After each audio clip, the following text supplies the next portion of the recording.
Rightio. Okay, so welcome everyone, because this is now being recorded for everyone that's not here as well. So they'll be seeing the screen up there. So let's go through our welcome message for this term. Welcome to Term 2 Maths, Mr. Parker and Miss Moore. Hope you had a restful break. This OneNote is for all Year 12 students. You'll find the overview for weeks 1 to 5 and each lesson's resources in the Class Notes section Term 2 tab. Your teachers are expecting that each lesson constitutes about an hour of work from you. There are 15 lessons to be completed by the end of week 5. Materials for these will be uploaded in stages. And I'll just add to that, because there are some people at school, we'll be recording them as we go, and then those will be up there for the students at home as well. So Term 1 stuff is in the Term 1 tab as well. In your own individual notebook, you're to copy and paste the notes from the lessons, write your own notes and answer questions.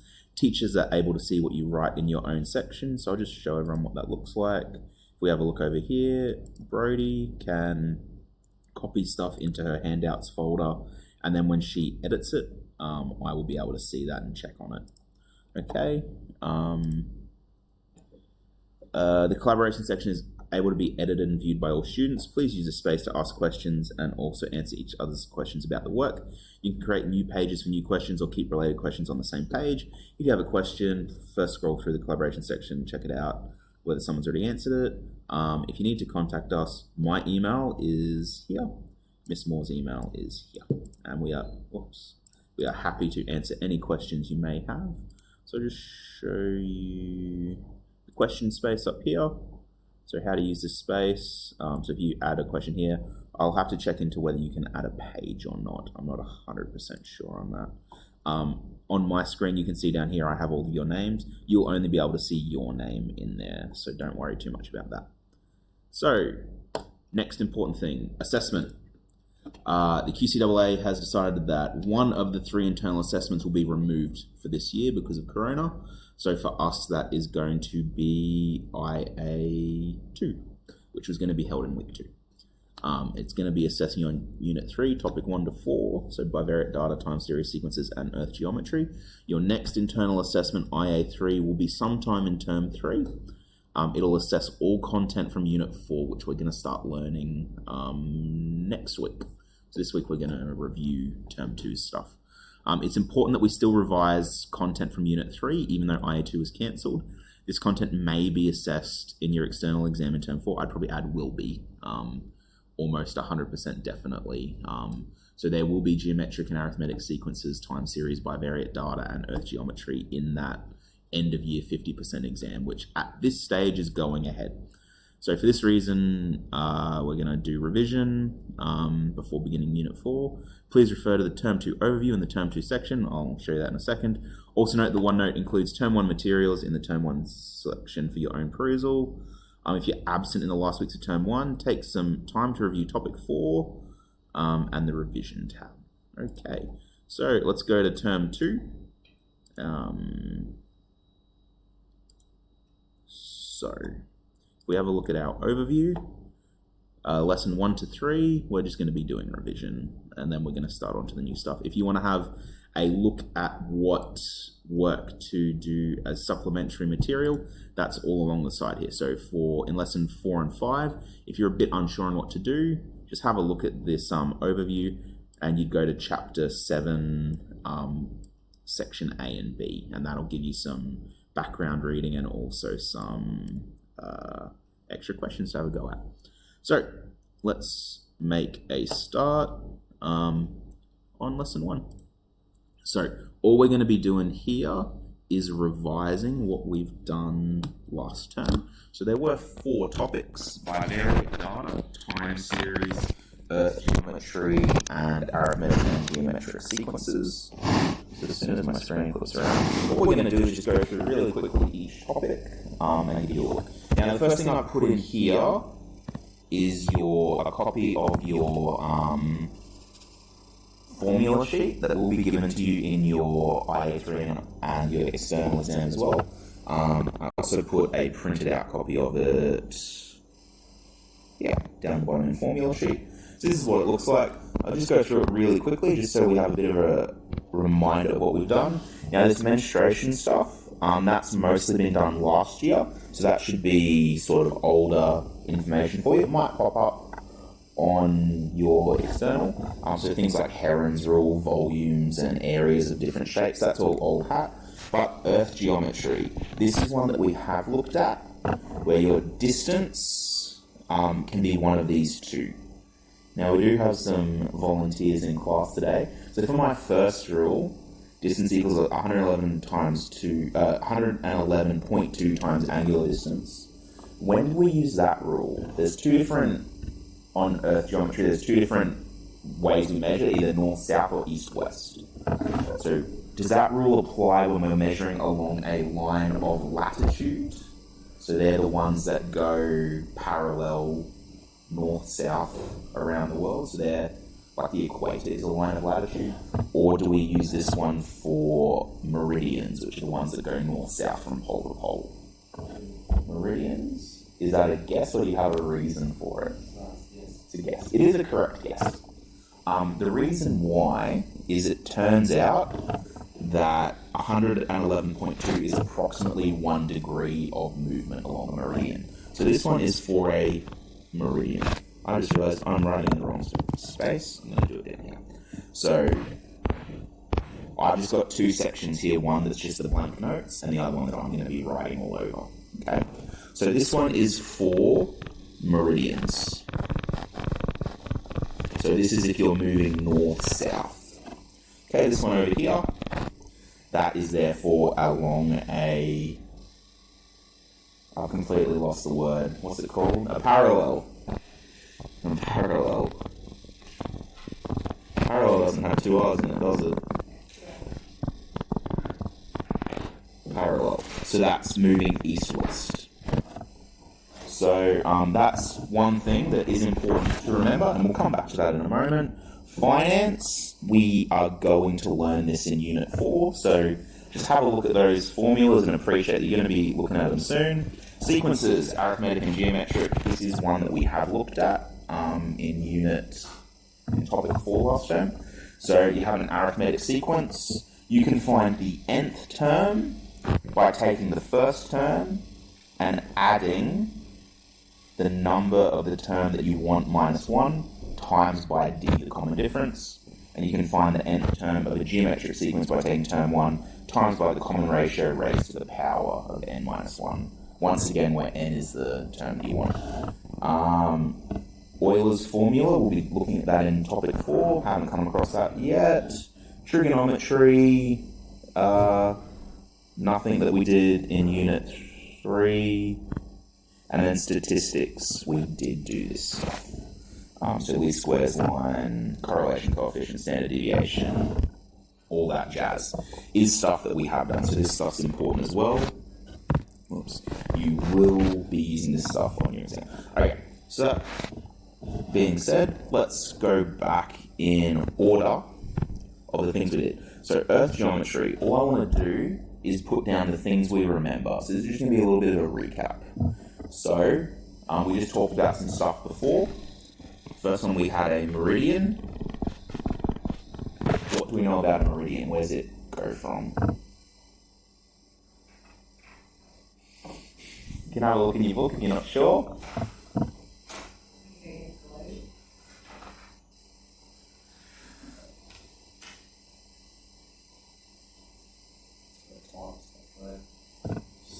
It is, so your meridians show you the breakdown between time zones, and that's because depending on how far east-west you are, depends on whether you're in the middle of the day or the middle of the night.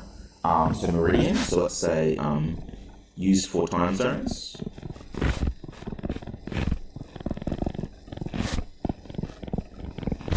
And for Miss Moore's class who isn't used to it, I do apologise for my horrible handwriting. So it's used for time zones. When we talk about time zones, we measure from a particular place. Starts with a G. Any memory of it? Greenwich. So a meridian measures. I might make this a separate one. So a meridian measures how far east/west of Greenwich. is spelled Greenwich. So it measures how far east or west of Greenwich you are. Meridian lines run north-south. So you could be in Australia, but be on the same meridian as someone in Japan. So the lines run north-south. And then to calculate distance along meridian, the formula we just looked at, distance is equal to, and that was 111.2 times angular distance. The reason that works again is because 111.2 is how far 1 degree along a meridian is. Okay. So if you wanted to find like 10 degrees along meridian, you just times that number by 10, so it would be 1,112 kilometers. Is there anything else important about meridians? That's I think good basis. What's our other line in Earth geometry that we care about? We've got meridians. What's the other one? So we've got the lines that run north-south. So if we had a globe over here, our meridians are the lines like that. So let me just change my color. So this one here is a meridian. If you're on the same meridian on the opposite side of the world, you are exactly 12 hours. So,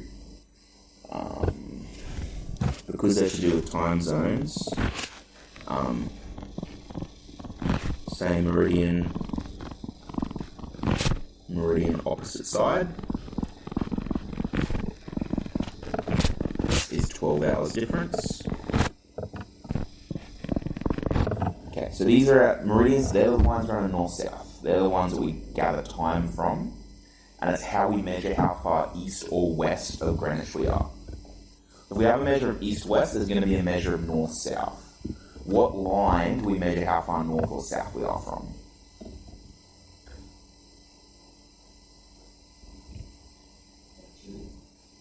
Yeah, it's called latitude, but what point do we measure from? Yeah. So what's in the middle of the Earth? The equator. So these are our parallels.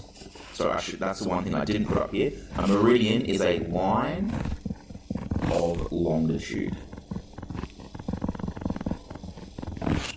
And the way I remember it always is a line of longitude is the longer line.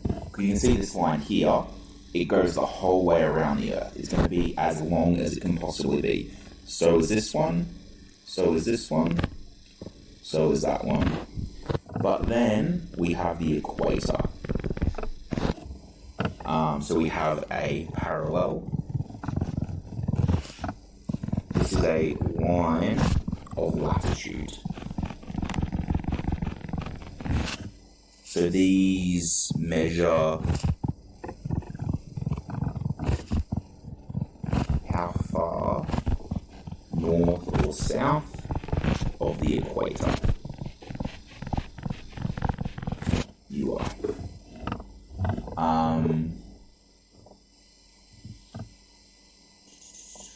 So similar as meridians measure from Greenwich, parallels measure from the equator. Okay, the lines themselves, they run along the east-west lines. So they go east-west around the world. So you could be in Australia and have the same latitude as someone in South Africa or Chile or New Zealand or I don't even know, another country in the southern hemisphere that might be on the same line as us. Tonga? Isn't Tonga above us? There's probably a couple of other African countries that I can't think of off the top of my head. South Africa for sure. Zimbabwe. Chile, Brazil, perhaps in some places. No, Brazil would be. Yeah. Okay. Parallels have one thing that's really different between them and meridians. So if you have a look at our diagram over here, you can see this is the equator. So we'll put that in green. So that's our equator. But if we drew a parallel up halfway, so that might be the parallel at like 60 degrees north. Would that be the same size as the equator if you went all the way around? It would be, actually, ironically, at 60 degrees it's half the size. If you had one right up near the North Pole, that would be much smaller again.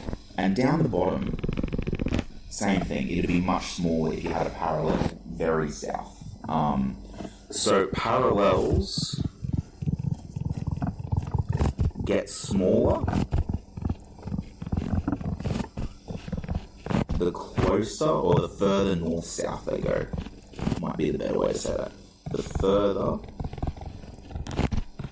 north/south they go.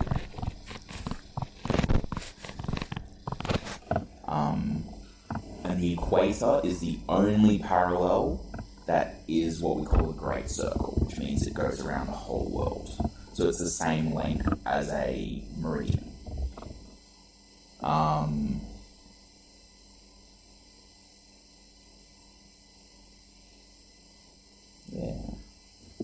So we talked about meridians and parallels. I think that's most of the important information for both of those. Oh, the rule. So the distance for a parallel is very similar to the one before, 102 times angular distance. But there is one more thing we add to this equation. Do either of you remember? Cos theta. And what does that theta represent? Sorry? Yep, you're right. You're almost there. Nathan, do you remember?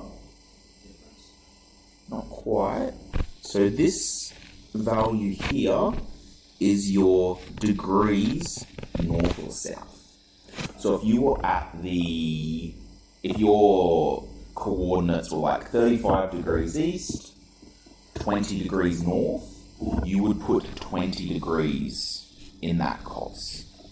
So it basically adjusts the size of your circle based on how far north or south you are. North or south. So that theta is your measurement of north or south. It is your what parallel you're sitting on. Okay. The only other thing with Earth geometry we talked about was time zones. We've kind of touched on here. Does anyone remember what time zone Australia's in? Off the top, are we plus 10? We're 10 hours ahead of Greenwich. So I'll just put a little note for time zones. They're given in plus or minus from Greenwich. So plus 10 means 10 hours ahead of London, essentially. Minus 5 would mean 5 hours behind London. So they do go into a fair bit of stuff with that, and there are some problems that we'll look at involving time zones next lesson specifically. Okay. Yeah. So each degree of round. So each degree of difference in your longitude is essentially 4 minutes. Is it 15 minutes? No, 4 minutes. Yeah, that's right. Yeah, so it's 4 minutes. 15 degrees is about an hour. So if you were two places 15 degrees apart on the globe, they'd be approximately an hour apart. Unfortunately, because it's divided by countries often, you don't always have a nice breakdown of where you are. So someone that's 15 degrees east of us isn't necessarily an hour ahead of us. They might be, depending on how the time zones work, they might be half an hour ahead. They might be the same time. They might be 2 hours ahead once you factor in daylight savings. It all depends. Yeah. So I think that's more or less it for Earth geometry. Let's have a look at a couple of questions. So Athens has coordinates 38 degrees north, 24 degrees east. And Sophia has coordinates 43 degrees north, 23 degrees east. What is the latitude and longitude of a point 20 degrees due south of Athens? So if we want to find the point due south of Athens, all we do is look at its north-south measurement, which is 38 degrees north. We want to move south. So will the number go up or down? Down by 20. So that place would have a latitude and longitude of 18, because we're taking away 20. 18 degrees north, and then the east-west, it hasn't asked us to change, so that's going to stay the same. So it's going to have a longitude of 24 degrees east. Okay. For our next one, what's the latitude and longitude of a point 20 degrees east of Athens? So we're going to do a very similar thing, but this time we'll just change the longitude value instead of the latitude value. So it's going to stay at the same latitude, 38 degrees north. And then 24 degrees east, we're going to move 20 degrees due east of that. So we're going to add to that number or subtract. And we're going more east, so the number's going to get bigger. Because we're already east of Greenwich, and then we move another 20 degrees east, but we're going further away from Greenwich. So that would be 44, yeah. Okay, C, what is the latitude and longitude of a point 60 degrees due south of Sophia? Okay, this one's going to be a little bit trickier. If we look at Sophia, it has coordinates 43 degrees north, 23 degrees east. Straight away, we're moving north-south, so we can ignore the second number. So it's going to stay at 23 degrees east. So I'm not going to worry about that one. But we're going to move 60 degrees south, 43 degrees north. To help us visualize this, for some of these, I do recommend drawing a picture. So there's my very boxy globe. I'm going to draw in the equator here. Now, I'm going to say that Sophia is on 43 degrees north. So this is 0 degrees here. So Sophia is somewhere along this line, 43 degrees north. Now, I want to move south. Am I going to be between where I am and the equator? I'll be below it. So I've gone 43 degrees south to get to 0. And then I'm going to end up going a little bit further to end up along this line. So if I've gone 43 degrees south to get to the equator, how much left do I have to travel to get that extra? Yeah, 17. So that puts me at 17 degrees south. Okay, last one. What's the latitude and longitude 60 degrees due west of Sophia? So this one's going to be kind of similar. Except we're not changing north-south this time, so it can stay as 43 degrees north. But we're going 23 degrees east. So let's draw another globe. We're talking about moving east-west, so we're talking about meridians. So let's draw in our Greenwich meridian. So this is 0 degrees. At the moment, we are 23 degrees east, which is that way. So we're like here. So that one is 23 degrees east. And we're somewhere along that line, let's say there. We want to travel 60 degrees due west, which is past Greenwich the other way. So we're going to be ending up over here somewhere. So we're going to travel 23 degrees to get to Greenwich, and then whatever's left over is going to be how far west of it we end up. So what would be left over? 37? Yep, that's right. 37 degrees, and because we've actually changed hemispheres, we're no longer east of Greenwich, now we're west of Greenwich, so we'd say 37 degrees west. Okay, so I just put these ones in as a bit of a reminder of how latitude and longitude work. They do get a little bit more tricky, these problems, especially if I then said, okay, that's 60 degrees west, how far did I travel? So that's where they get a little trickier. You know what, for the fun of it, let's do that. E, how far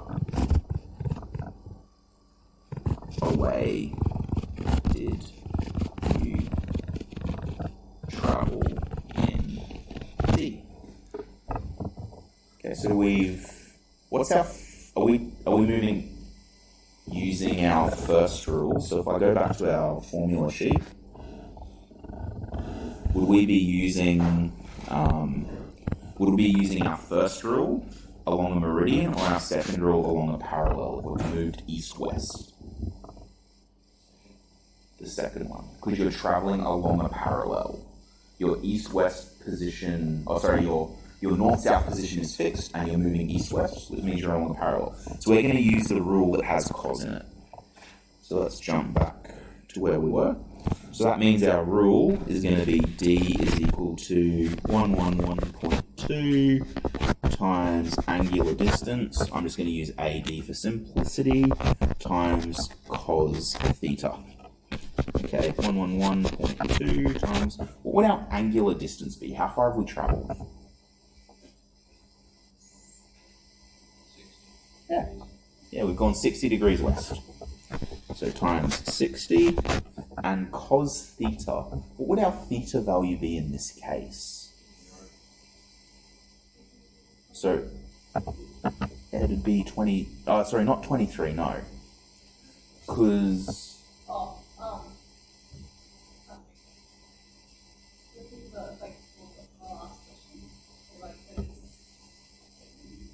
because remember that theta, what it's essentially doing is it's adjusting our answer depending on how far north-south we are.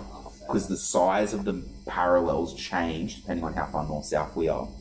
So theta would just be how far north-south we are in degrees. So it'd be 43. I don't have a calculator on me. Can one of you guys figure this one out for me?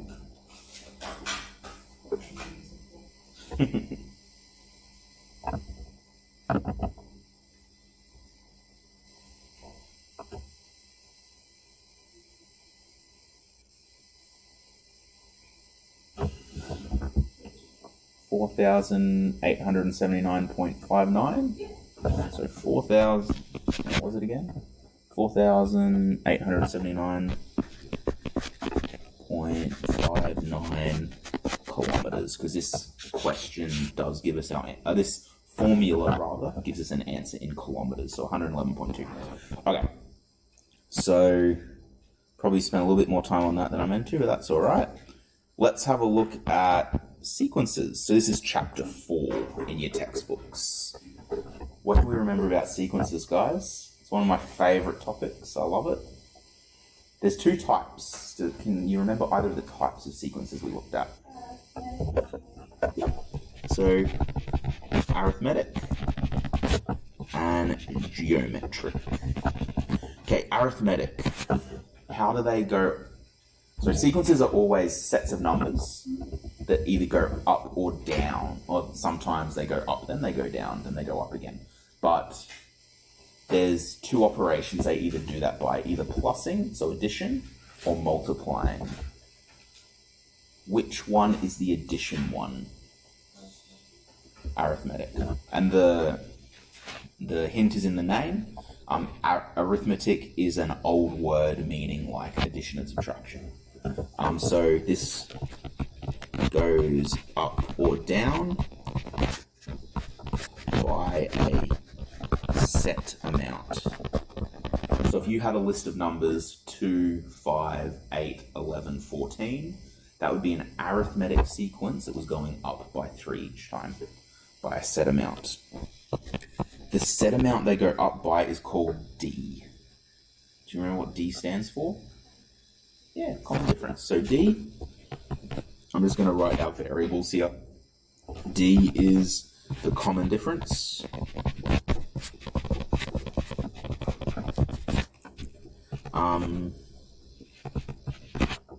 Tn, do you remember what Tn stands for? Yeah, I often say the nth term. So you can replace n with any number. So if you had T10, that would be the 10th term. If you had T100, the 100th term. So this is the nth term. T1 would just be the first term. And sometimes you see T1 written as A.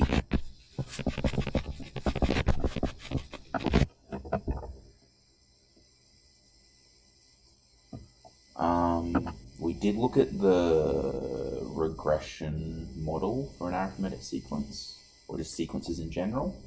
Do you remember what it means for a regression model or a recurrence relationship, also called it? Sorry, not a regression model at all, recurrence relationship. It was the first thing we looked at. That's basically where you have to use the term before it to get the next term. So the analogy I used with my class is it's like a ladder. You can't step up to the next step till you have the step before it. So for a recurrence, sorry, I'll make that big again. So a recurrence rule would be something like t of n plus 1 equals t of n plus t. So the way you'd interpret that, I'm not going to go into it too much, is the next term, so whatever term you have plus 1, the next one, is equal to whatever term it is, tn, plus the common difference. So if you knew that term 7 was 15, and the common difference was minus 3, that means term 8 would just be whatever that term before it was, 15, plus the common difference minus 3. So it'd be 15 minus 3, so it'd be 12. So using this recurrence relationship, if we knew what T7 is, we know what T8 is. This rule isn't as helpful as our regular rule, because you have to do it term by term by term. I couldn't just say you find T100 from this. It's really nasty. But our regular rule, so our rule normally is Tn is just equal to T1 plus n minus 1 times the common difference. Do you guys remember why it's n minus 1 instead of n? Not quite. If you think about, if this was our terms, I don't know, 1, 4, 7, 10, 13. See that we're plussing 3? Yeah, a way to think about it is, this is how many jumps we've done. We've started at term 1, and then we're doing a certain number of jumps, and each of those jumps is whatever d is. So for this one, it's plus 3. So if I wanted to find term 4, so over here, term 4 would be equal to term 1 plus the common difference times 3 jumps, which is why it's n minus 1. Because even though we're looking for t4, so n equals 4, we've only done 3 jumps. So that's where the minus 1 comes from. And that's really important to remember, because you don't want to forget that minus 1 and mess it up. So geometric sequences, similar to arithmetic, but they go up, down by a common ratio. And do you remember what term we used for the common ratio? So this would be an example, let's say, I don't know, 1, 3, 9, 27. See, the common ratio there is 3. It's tripling each time. So the way you can tell if something's arithmetic or geometric is if the difference between the terms is the same. So up here, we had 1, 4, 7, 10, 13. So the common difference was 3. Down here, r is 3 still, we're timesing by r. You can see that the difference here is 2, then 6, then 16. It's not going up by the same amount, so it can't be arithmetic. Our rule is Tn equals T1 times r to the n minus 1. And we have a very similar reason for the n minus 1 here, because it's the number of jumps we've done. It's not about, you don't use n just straight as it is, you always have to minus 1 away. And there is a recurrence relationship for this one as well, and it's simply Tn plus 1 equals Tn times r. So to find the next term, you just take the term before it, times it by r. So if you knew that term 3 was 10 and r was 2, to find the next one, you just times it by 2. So that means term 5 would be 20, term 6 would be 80, and so on and so forth. Okay, let's have a look at a couple of questions then. For an arithmetic sequence with a equals 20 and d equals 4, determine t10. So we know that t1 equals 20, d equals 4. What are we trying to find? Tn? So that means n equals 10. And we want to find Tn, question mark.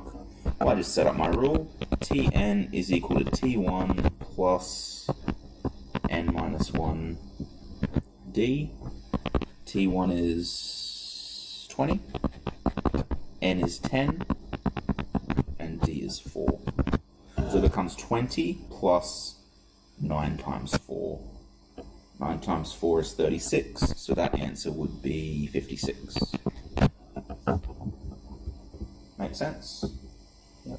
These ones, the arithmetic sequence ones, do tend to be fairly simple.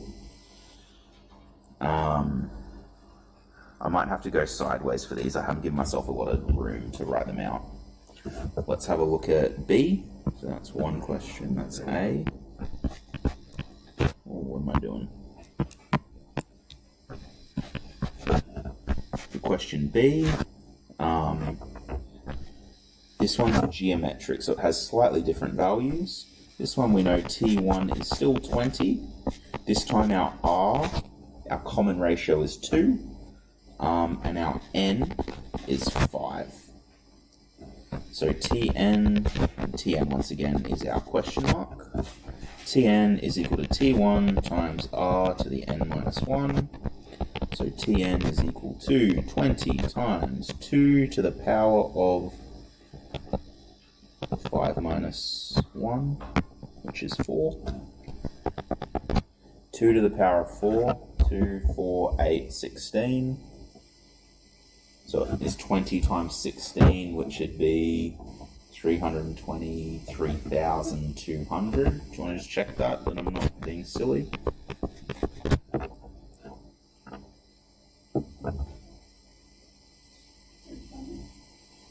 Yeah, sweet, 3,200. There we go. Okay, I might skip C just because I'm sorry. Oh, it's only 320. Oh goodness. I'm just too excitable.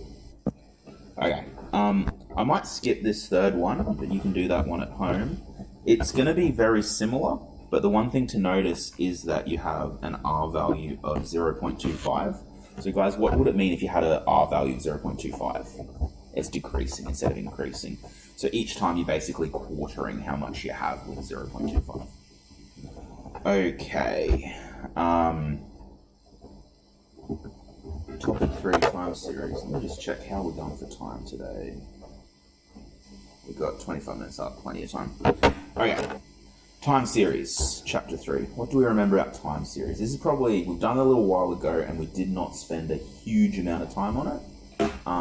What is time series all about? Do you remember, guys? Getting some blank looks. So it has a lot to do with graphs. But basically a time series is a graph or a set of data where you're comparing values over time.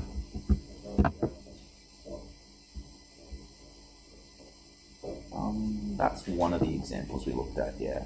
So time series is data examined.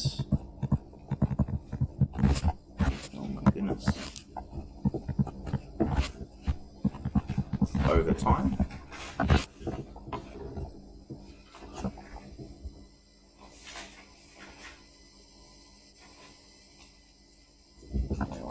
Yeah, so you're actually, that's the moving mean stuff. And that's what we're going to have a look at. So data examined over time. Now there's a few things we can find when we examine data over time. So I think there were 6 subtopics that we talked about. So there's things like outliers. What would an example of an outlier be?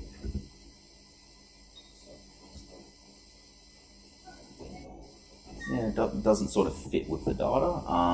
Seasonality. If a graph had seasonality, what would sort of be happening? Yeah, Yeah, so if you looked at like, I think one of the examples we looked at was like ice cream sales over a year. So you'd notice that it was peaking in summer, going down in winter, and then peaking in summer again. So that would be an example of seasonality. So stuff changes depending on what time of year it is. I'm having a mind blank. What are some of the other things we talked about with time series? Outliers, seasonality, trend. Yep. So that's one we did in groups. So a trend. So you might say there's an upwards trend or a downwards trend. It does cover quite a lot of different.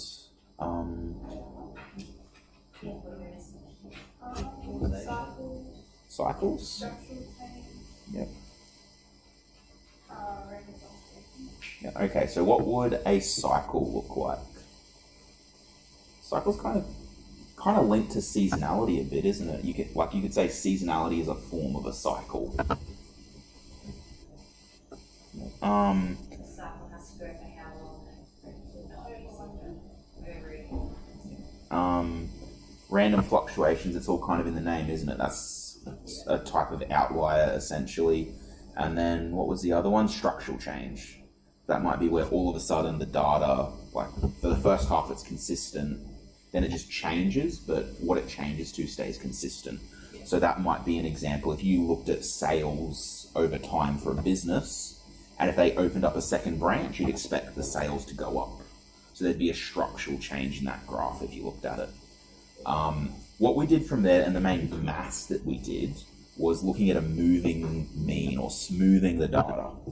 So when we talk about smoothing the data, what do we mean, guys? So is that graph you had up before, Nathan? Yeah. So not helpful for the people listening at home, but you basically start with your raw data, which has a lot of spikes in it. So it starts off really low and then it gets big, then it drops and it gets big again, and then it drops over time. So sometimes having those spikes in data makes it really hard to analyze. So we do what we call smoothing, where we smooth that data. And there's a few different ways we do that. We can do it using a 3 or 5 moving mean.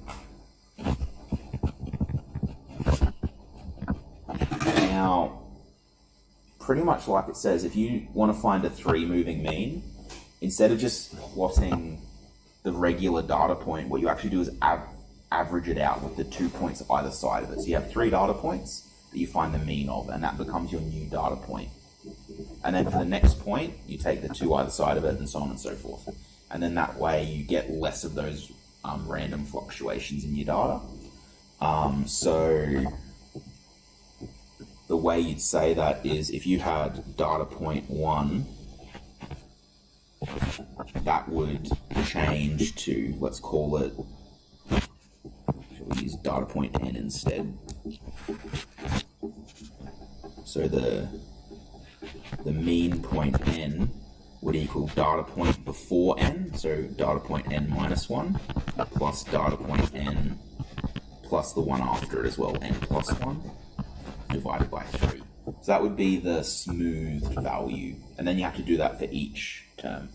You do the same thing with 5, where exactly as it says, you do the data point, the 2 before it and the 2 after it. And then as well, you can have the 2 and 4 moving average. You can do 7, 9, whatever if you want, if you really wanted to. We won't, I think, expect you to do more than 5 in the exam, so we're not going to practice more than 5. You can also have the 2 and 4 moving mean.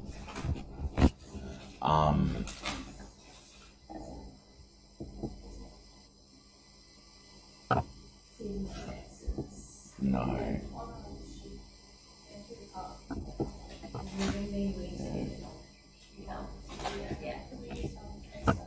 Yeah, so I do not believe we will get you to do a 2 or 4 on, or we hadn't planned to on the exam. You never know, they might throw one at you on the final. But basically the way it works is, if you had data point, n minus 2, n minus 1, n plus. Ooh. Yeah, so you'd find the average of these two and the average of those two, and then you'd average those two to get your smooth value n. So kind of a hassle to do it that way, which is why you normally do it on Excel. We don't really do it. The other thing we talk about in time series was seasonal indexes. What do we remember about that, guys? Nothing?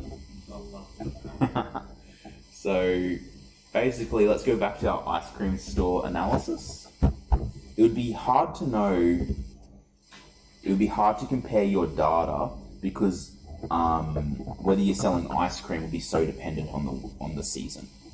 So if you're selling 200 ice creams a day in autumn, and then you're selling 400 ice creams a day in summer, was that a good autumn or a bad autumn? It's sort of hard to tell because you're comparing it with other seasons. So what we do is we scale the values up or down based on the average for that season. So instead of looking at, the raw number, you actually scale that up or down and say, okay, well, we can see that this year we had a seasonal index of 1.1. So we actually sold 10% over what we normally do for this season. Okay. So seasonal index scales data based on equivalent seasons. And these questions can get quite tricky. So we won't have time to do one today, but I think there is one or two on the practice task we have next lesson. So that'll be fun. So let's have a look at this question I put in. We're probably not going to do the graph because that's going to take too long. But the table below shows the average interest rate for the period of 1987 to 99. Also shown are the three mean smoothed averages rates with one missing. So if we have a look here, you can see that in 1992 we don't have this smoothed rate. Complete the table and we should find that the smoothed rate is 11%. And then construct a time series plot for the average interest rate and plot the smooth interest rate over the data on the graph. So we might come back to that if we have time, but B and C might take a little while. But let's do A. We know that the smooth data, so I'm going to call it the TM3 mean for 1992. 1992, I was 1 year old. Will just be the values either side of it as well as itself added together and divided. So it's going to be 13 plus 10.5 plus 9.5. So add that together would be 11, 20, 33. So that would be 33 divided by 3, which is 11%. Which checks out with what we were asked, or what was expected of us. Okay. So I'm not gonna worry about the graph at the moment, just because that's gonna take quite a lot of time to construct. Right.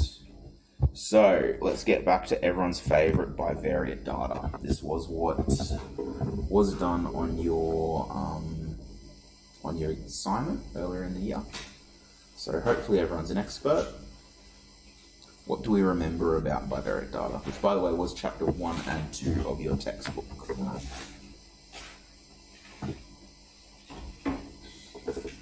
Now, this is admittedly for me the topic I'm weakest on because you learnt a lot of it last year, so I'm not as strong on remembering some of the formulas, etc. Yeah. Correlation versus causation is part of it. Being able to prove whether one variable causes another. We looked at that very briefly. So let's put it down. Correlation. Yep.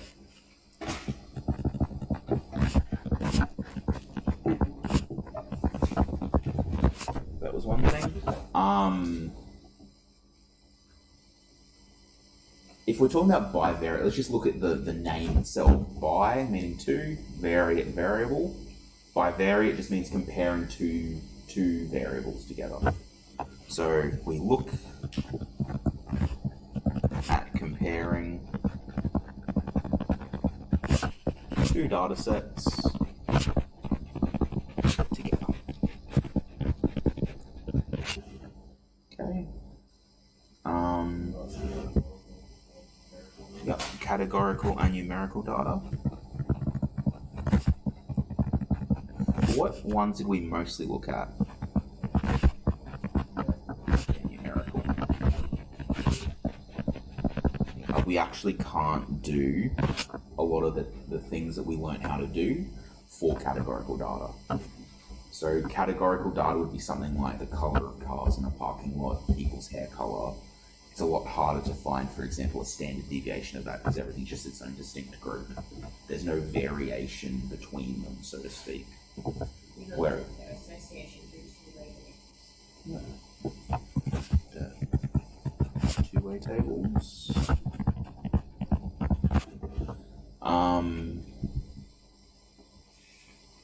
I'm not going to list out all the formulas here, but if we go back to our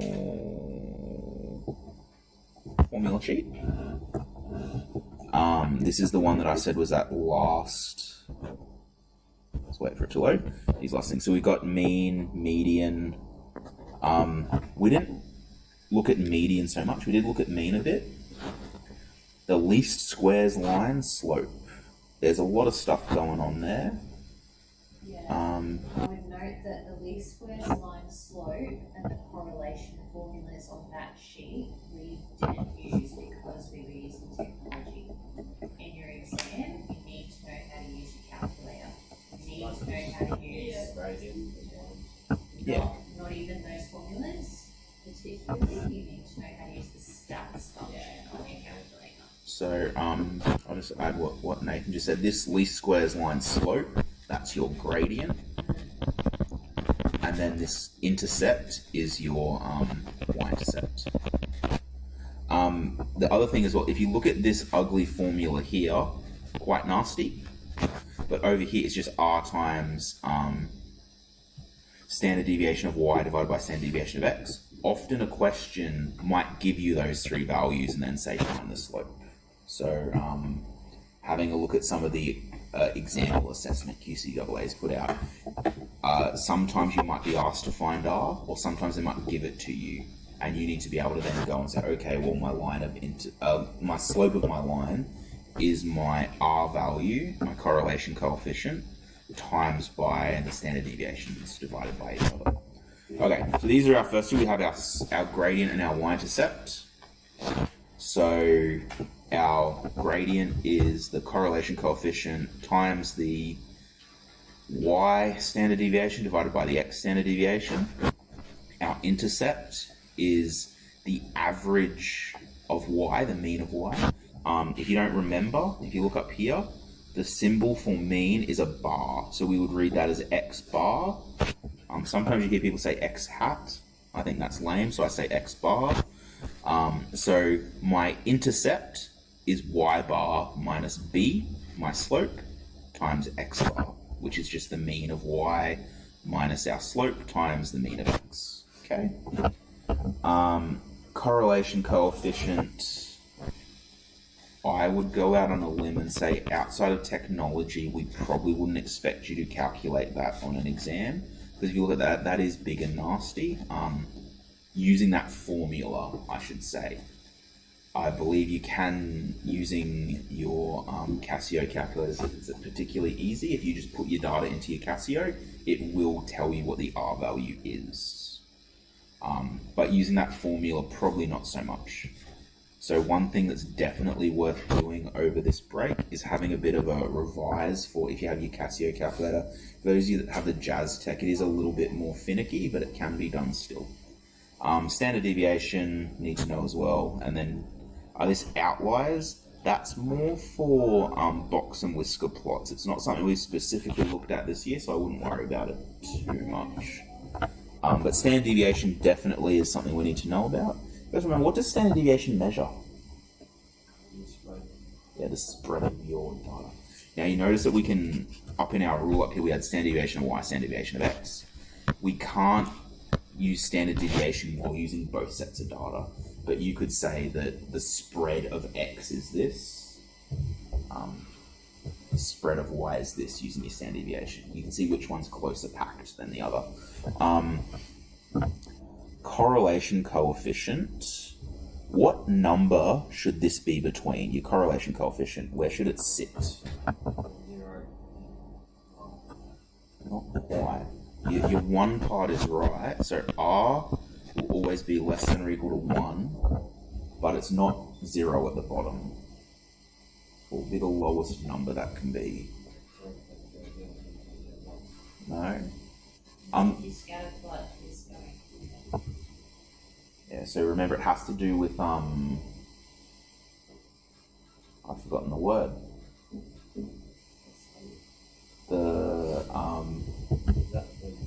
How correlated your data is. You can have a positive correlation. A perfect positive correlation would be +1. Or like, if it was close to perfect, it might be like 0.8 or 0.9. But you could also have a negative correlation. So as one variable goes up, the other goes down. So what would the number of a perfect negative correlation be? -1, yeah. So that value should always be between -1 and 1. And that's actually a really good way as well to test. I remember on the assignment there was a couple of people that figured out they had mistakes because their R value was like 1.3, which doesn't make sense. Your R can't actually be outside of -1 and 1. Yeah. So let's go back here. So we look at association.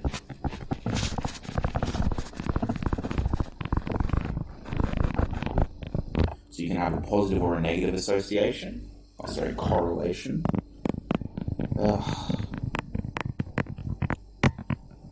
My words have abandoned me today. Now, if this is a topic that you're not 100% familiar with, I would suggest you go to term 1. Look at topic 1, the bivariate data stuff. There's a lot of good stuff in there.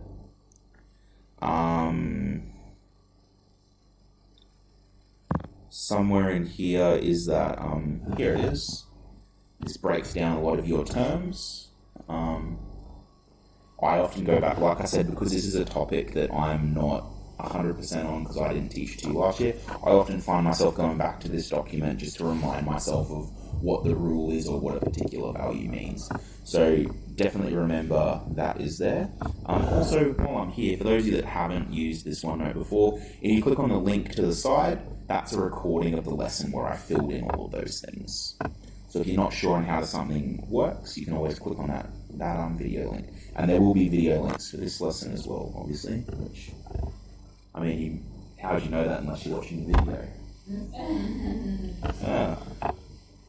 Whoops. Okay, so we look at correlation, and then there's all those other terms that we talked about. So you have your coefficient of determination, you have your correlation coefficient. What would your coefficient of determination, what does that mean? It's one of my favorite ones to talk about. It's normally given as a percentage.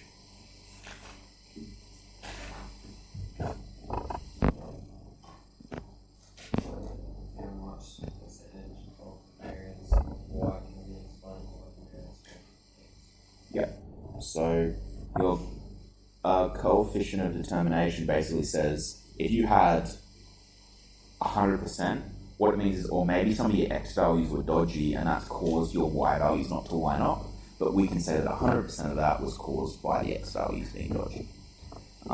Essentially, if you had maybe a coefficient of determination like 20%, what that says is, okay, your values don't necessarily line up very well, but of them not lining up, 20% of that can be explained by x being a little bit dodgy, which means that there's probably about 80% of that being caused by external factors. So maybe stuff was improperly measured, things like that. Yeah. So for this one, all I wanted to do was let's define these terms and talk about the rules. Standard deviation. We already said that one is a measure of spread. Measure of our spread out data is. instead of doing the rules, I'm just going to say see the formula sheet because they are all on the formula sheet. Actually, no, that's being slack. Let's look at it. Oh, 3 minutes. Maybe I won't. Maybe I won't. Okay, so measure spread, covariance. Now you got your sheet there. What does covariance tell us about? Yep. So it's kind of like standard deviation, but it's taking into account both sets of data. So comparative measure of spread, we might say.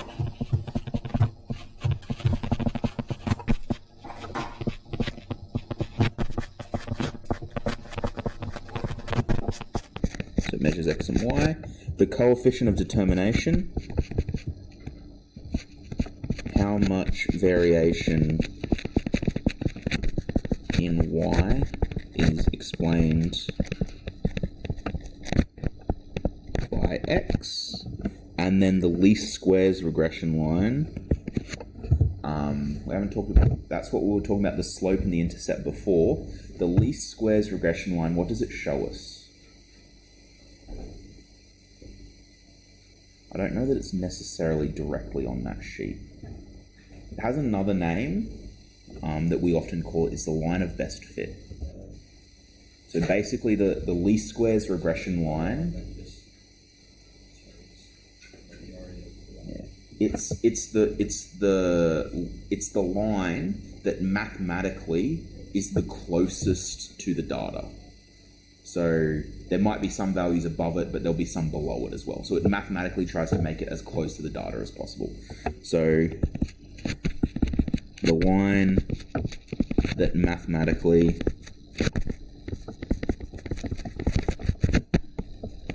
best fits the data. Okay, and with 1 minute to spare, I'm going to turn off that recording. Yep.